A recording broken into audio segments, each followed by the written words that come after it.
Hello दोस्तों, आज हम हिस्ट्री का रिवीजन करने वाले हैं। खान सर के नोट्स का ये वाला देख लीजिए।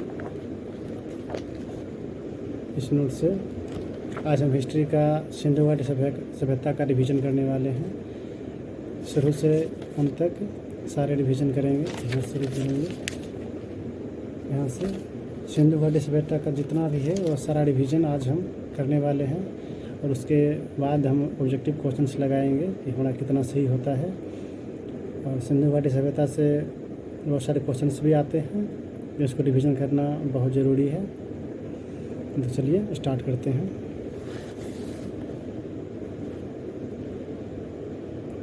इस काल में मानव द्वारा लिखी गई लिपि को पढ़ा नहीं जा सका, किंतु लिखित साक्ष्य मिले हैं। इस काल के जानकारी के स्रोत भी पुरातात्विक साक्ष्य से ही मिले हैं। इसमें सिंधु सभ्यता को रखते हैं। सिंधु सभ्यता, इंडो वैली सिविलाइजेशन, सामाजिक रूप से रहने वाले व्यक्तियों को सभ्यता कहते हैं। यह सभ्यता सिंधु नदी के तट पर मिली थी, इसलिए इसे सिंधु सभ्यता कहते हैं। इसका विकास 1500 ईसा पूर्व से 1750 ईसा पूर्व तक हुआ है। सिंधु सभ्यता का आकार त्रिभुजाकार है। इसका क्षेत्रफल 13 लाख वर्ग किलोमीटर में फैला हुआ है। और सिंधु सभ्यता में कुल 350 स्थल मिले हैं, जिसमें से 200 स्थल केवल गुजरात में हैं। सिंधु सभ्यता विश्व की पहली नगरीय सभ्यता थी, जबकि विश्व की पहली सभ्यता मेसोपोटामिया की सभ्यता है, जो ग्रामीण सभ्यता थी। सिंधु सभ्यता शहरी सभ्यता रही है, शहरी या नगरीय सभ्यता रही है। और विश्व की जो पहली सभ्यता है वह है मेसोपोटामिया की सभ्यता, जो कि एक ग्रामीण सभ्यता है।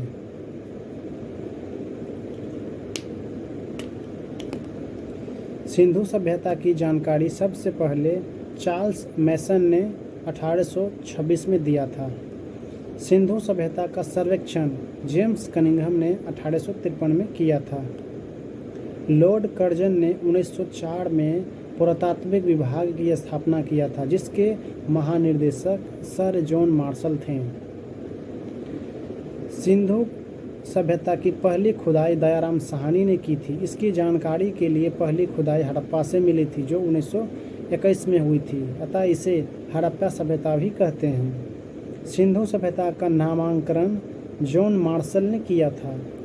इस सभ्यता को कांस्य युग सभ्यता भी कहते हैं, क्योंकि इसी युग में कांसे की खोज हुई थी। सिंधु घाटी सभ्यता की सीमाएं, इसकी सीमा कहाँ तक विस्तृत थी? इसकी सीमा उत्तर सीमा कश्मीर के मांडवा में चिनाब नदी के तट पर थी। इसकी खुदाई जगतपति जोशी ने 1982 में किया था। इसकी पूर्वी सीमा उत्तर प्रदेश के आलमगीरपुर में थी, जो हिंडन नदी के किनारे थी। यज्ञदत्त शर्मा ने इसके नेतृत्व में यहाँ की खुदाई की गई थी। इसकी दक्षिणी सीमा जो महाराष्ट्र के देवाबाद में परबड़ा नदी के तट पर थी, यहाँ से धातु का एक रथ का प्रमाण मिला था। इसकी पश्चिमी सीमाएं पाकिस्तान के सुतका गेंडोर में था, जो दासक नदी के तट पर थी। ठीक है, अगली पहला जो स्थल है सिंधु घाटी सभ्यता में, जो पहला स्थल मिला था वो हड़प्पा से मिला था। इसके बारे में कुछ जान लेते हैं। हड़प्पा, इसकी खुदाई 1921 में हुई थी। इसकी खुदाई दयाराम साहनी ने किया था। यह रावी नदी के तट पर पाकिस्तान में स्थित है, जो पाकिस्तान के माउंट गोमरी जिले में स्थित है।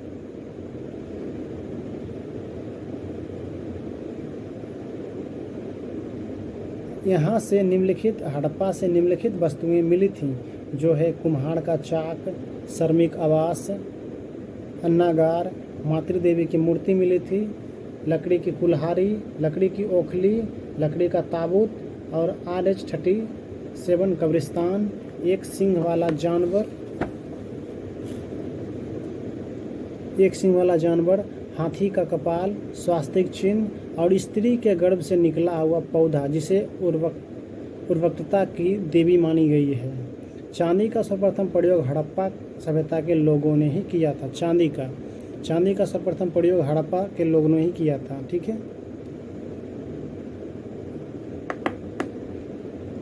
अगला आता है, अगला शहर जो खोजा गया था हड़प्पा सिंधु घाटी सभ्यता में, वह मोहनजोदड़ो था, जिसकी खुदाई 1922 में किया गया था। इसकी खुदाई 1922 में राखलदास बनर्जी ने किया था।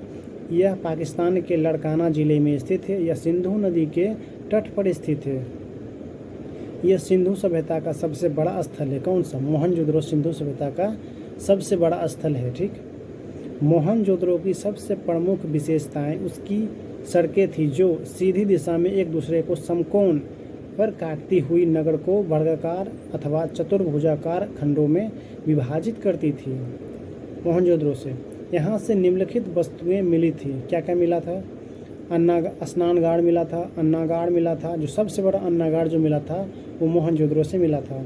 पुरोहित आवास मिला था, सूती वस्त्र मिला था, सड़क चौड़ी मिली थी, सभागार मिला था, पशुपति शिव की मूर्ति मिली थी, कांसे की नर्तकी मिली थी, तांबे का ढेर मिला था और घर में कुआं मिला था। मोहनजोदड़ो का अर्थ होता है मृतकों का टीला, किंतु यहाँ से कब्रिस्तान नहीं मिला था, बल्कि एक ही स्थान पर कंकाल का ढेर मिला था। यह कंकाल क्षतिग्रस्त था, जो यह प्रमाणित करता है कि यह आक्रमण में सभी लोग मारे गए थे।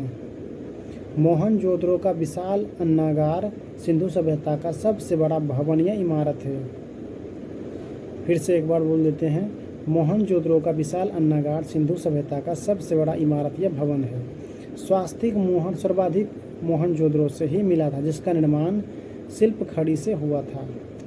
अगला शहर आता है सुतका गंडोर, जिसकी खोज 1927 में हुआ था और इसकी खुदाई आरेन आइंस्टीन ने किया था। यह सबसे पश्चिमी स्थल था जो दासक नदी के किनारे है। यहाँ से बंदरगाह मिले हैं।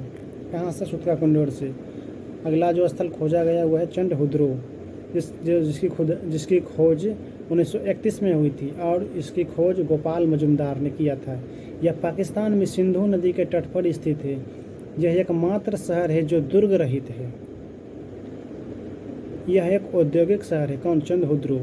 यह एकमात्र पुरातात्विक स्थल है जहाँ से वर्गाकार ईंट मिली थी।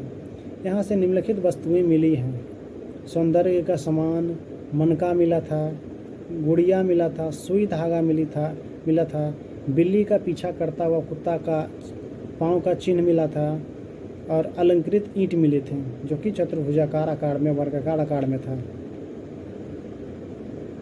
अगला जो शहर मिला है वह है रोपड़। इसकी खुदाई 1953 में हुई थी और इसकी खुदाई किसने किया था? यज्ञदत्त शर्मा ने किया था। यह पंजाब के सतलज नदी के किनारे स्थित है। इसका आधुनिक नाम रूपनगर है। यहाँ मानव के साथ साथ उसके पालतू जानवरों का भी साक्ष्य मिला है। ऐसा ही सब नवपाषाण काल में जम्मू कश्मीर के बुर्ज होम से भी मिला था। ये जो पालतू जानवरों के साथ साथ उसके मालिक के साथ साथ उसके पालतू जानवरों को भी दफनाने का साथ सबसे पहले कश्मीर के बुर्ज होम से मिला था और यही जो साक्ष्य है यह रोपड़ से मिला था, 1953 में मिला था। ठीक है, अगली जो खुदाई हुई थी वह हुई थी बनवाली से, जिसकी खुदाई 1973 में हुआ था। इसकी खुदाई 1973 में रविंद्र सिंह ने किया था। यह हरियाणा में स्थित है। इसके समीप रंगोई नदी है। यहाँ जल निकासी की व्यवस्था नहीं थी, जिस कारण यहाँ नाले ना मिलकर घरों में ही सोख्ता व्यवस्था मिली है। यहाँ की सड़कें टेढ़ी मेढ़ी थी, अर्थात इसके सड़क नगरों को तारांकित भागों में विभाजित करती है। अगले स्थल कौन से हैं? अगले स्थल कालीबंगा है। कालीबंगा, इसका अर्थ होता है काली मिट्टी की चूड़ी। यहाँ से अलंकृत ईंट मिली है, जोता हुआ खेत का साक्ष्य मिला है, हल मिला है, हवन कुंड मिले हैं कालीबंगा से। यह राजस्थान में सरस्वती, जो पुराना नाम घाघरा नदी के किनारे हनुमानगढ़ जिले में स्थित है, राजस्थान के। इसकी खोज अलमानंद घोष द्वारा किया गया था। कालीबंगा के लोग एक साथ 2 फसल उगाते थे। यहाँ पे एक ही खेत में चना और सरसों उपजाने का विवरण मिला है कालीबंगा से। कालीबंगा के खुदाई बीके थापर तथा बीके लाल ने बीबी लाल ने किया था। ठीक है। अगला स्थल है धौलावीरा। यह गुजरात में स्थित है। यह सिंधु सभ्यता का सबसे बड़ा स्थल है।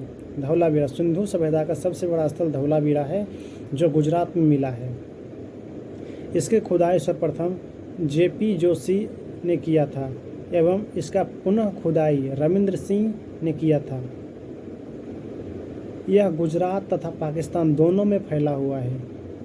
भारत में स्थित सबसे बड़ा स्थल राखीगढ़ी है जो कि हरियाणा में है।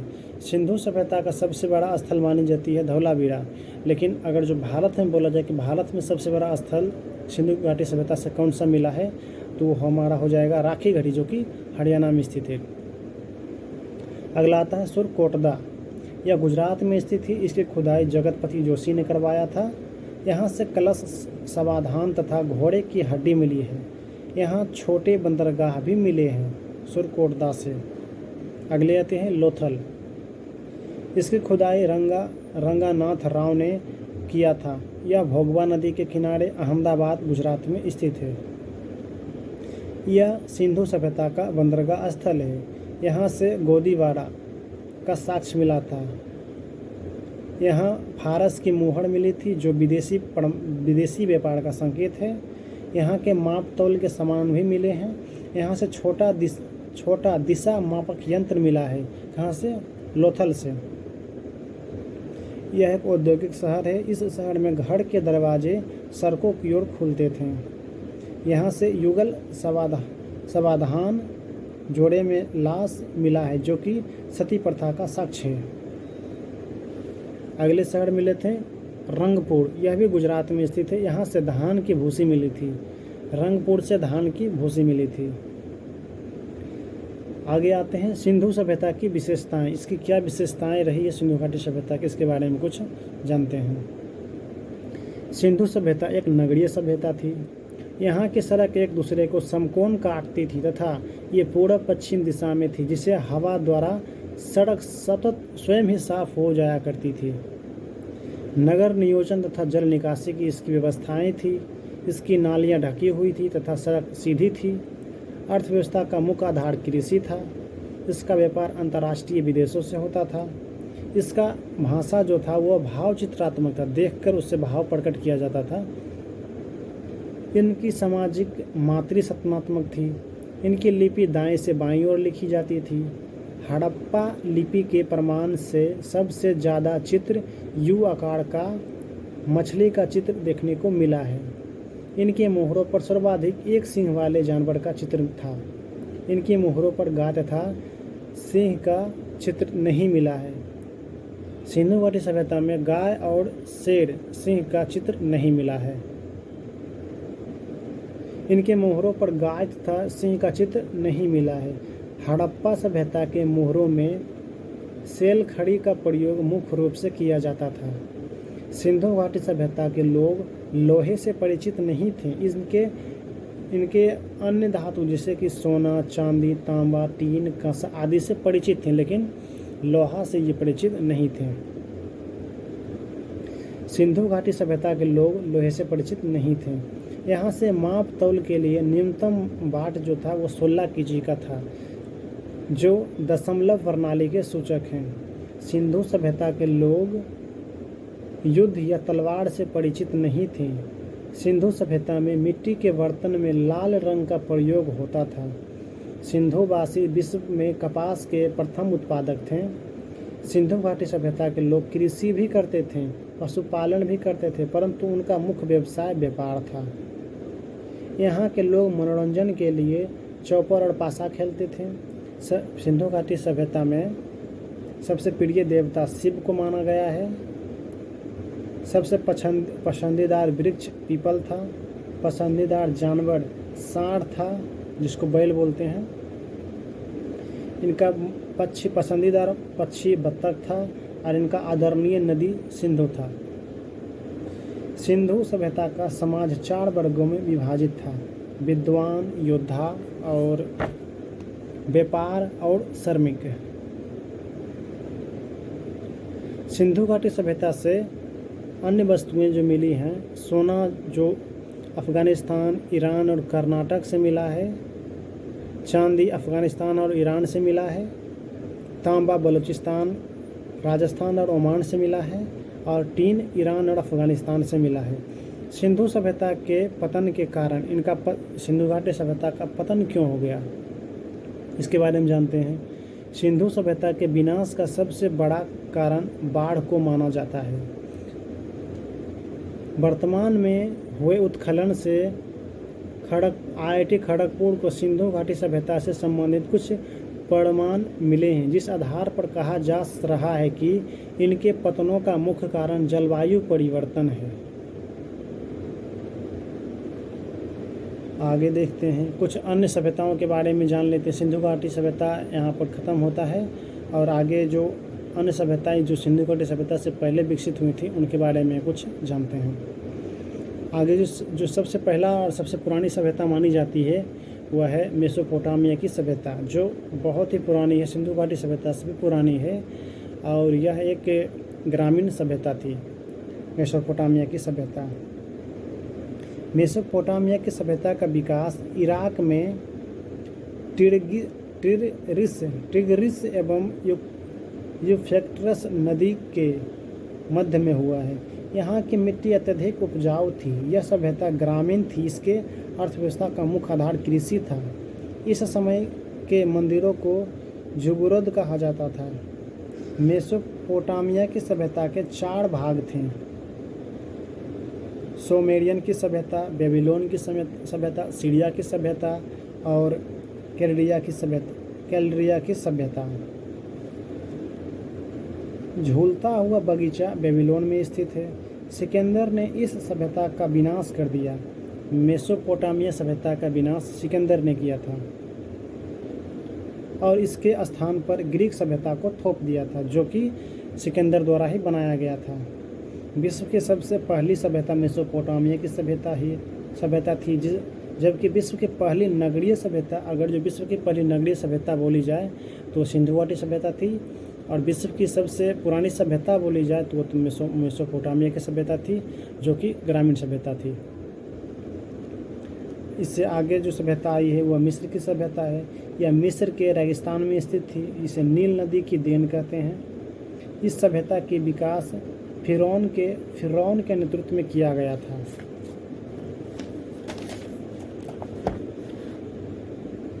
इस सभ्यता में पिरामिड, सूर्य कैलेंडर तथा ममी का विकास हुआ था, अर्थात इस सभ्यता का रसायन शास्त्र सुदृढ़ था। गीजा का पिरामिड सबसे प्रसिद्ध था, जो कि मिस्र से मिला था। आगे आती है सभ्यता रोम की सभ्यता। इसे इटली में विकसित किया गया था। इन्होंने भूमध्य सागर पर अधिकार कर लिया था। प्राचीन सभ्यता का यह सबसे विकसित सभ्यता थी। आज भी इस सभ्यता के अवशेष सुरक्षित बचे हुए हैं, जो पर्यटन का आकर्षण केंद्र है। इस सभ्यता के 2 सबसे बड़े राजा जूलियस सीजर एवं ऑगस्टम थे। जूलियस सीजर की हत्या धोखे से उसके मंत्रिमंडल द्वारा कर दी गई थी। जूलियस सीजर नामक क्या है। आगे जो सभ्यता आती है वो आती है फारस की सभ्यता। यह वर्तमान में ईरान में स्थित है। इस सभ्यता का विकास तेजी से हुआ था। इन्होंने पूरे अरब पर अधिकार कर लिया था। इनकी भाषा फारसी थी तथा पारसी धर्म को मानते थे। सिकंदर ने इस धर्म का भी अंत कर दिया था। सिकंदर ने 2 सभ्यताओं को अंत किया था। एक तो मेसोपोटामिया की सभ्यता थी और एक फारस की सभ्यता थी, जिसको सिकंदर ने अंत कर दिया था। सपाटा, अगला था सपाटा की सभ्यता। सपाटा सभ्यता नहीं है। यह सपाटा अपने बहादुर सैनिकों के लिए विख्यात था। यह ग्रीस के पास एक छोटा सा क्षेत्र था। सपाटा जो है ग्रीस के पास एक छोटा सा क्षेत्र था। सपाटा के मात्र 300 सैनिकों ने लियोनाइडस के नेतृत्व में ग्रीस के 20,000 सैनिकों को मात दे दी थी। ग्रीस की विशाल सेना का नेतृत्व जरकिस कर रहा था। जरकिश ने धोखे से लियोनाइटिक्स को हरा दिया था। अगली आती है पीली नदी की सभ्यता। यह चीन में विकसित हुई थी, जो हुआंगहो नदी के तट पर स्थित था और इसका विस्तार था। यह सभ्यता सबसे उपजाऊ भूमि के लिए प्रसिद्ध था। इस तरह दोस्तों सारे सभ्यताओं को हमने रिवीजन कर लिया है। आगे क्या रिवीजन करते हैं देखते हैं। इसमें तो पूरा जितनी भी सभ्यताएं थी वो हमने रिवीजन कर लिया है और इसके कुछ क्वेश्चंस को हम मार कर देखते हैं कि क्या टिक लग रहा है हमसे या नहीं। सभ्यता से जितने क्वेश्चंस हैं उनको, जो प्रीवियस ईयर क्वेश्चंस हैं उनको हम टिक आउट करते हैं। आगे देखते हैं किसी का रिवीजन करना है। इस वीडियो में इतना है।